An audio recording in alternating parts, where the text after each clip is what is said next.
नमस्कार, मेहता टॉक्स पर आपका स्वागत है। आज इटावा में जो कथा वृतांत की कथा है, उस पर दो शब्द। इटावा जिले के एक गांव में श्रीमद् भागवत की कथा का आयोजन किया गया और गांव में सभी जातियां थीं।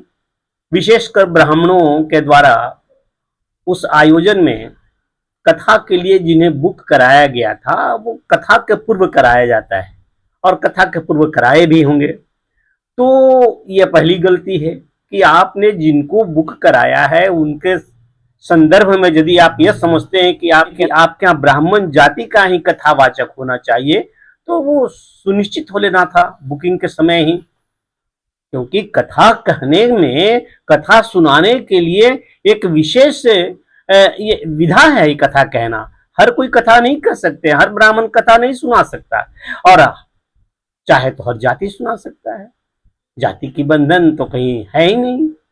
शुरू से आखिर तक ऋषि वाल्मीकि हो, वेद व्यास हो, और यहाँ वहां से लेकर के आज तक के देखिए, चाहे स्वामी रामदेव जी हो, उमा भारती इत्यादि सभी आध्यात्मिक रंग में रंगे होते हैं, सभी साध्वी हैं। इनमें से सभी, कोई दलित हैं, कोई ओबीसी हैं, जनता सम्मान करती है, श्रद्धालु उनका अभिनंदन करते हैं। इसमें कोई बात नहीं है। गलती यही हुई कि आपने बुकिंग के समय बढ़िया से कथावाचकों के संदर्भ में किसी भी प्रकार की कोई शर्त नहीं रखी थी। अब कथावाचकों की ओर से गलती यह हुई कि उनने 2 आधार कार्ड क्यों बना रखे थे। इसके अलावे कथावाचकों की कोई गलती नहीं, कथा कह रहे थे और प्रतीत होता है कि कथा के पहले दिन या दूसरे दिन ऐसा लगने लगा वहां के लोगों को, गांव के लोगों के, कि शायद ये कथा कहने वाले ब्राह्मण नहीं है।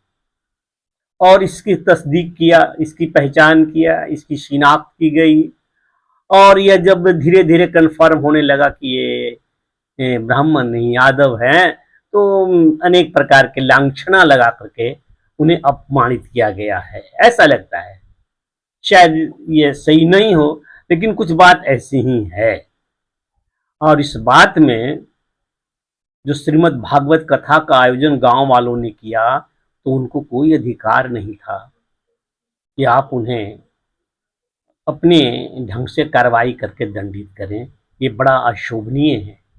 जिस गांव के लोग विनम्रता पूर्वक श्रीमद् भागवत कथा कहवाने का इच्छा रख रहे थे, वह गांव वाले इतने अहिंसक क्यों हो गए, इतने अमानुष क्यों हो गए।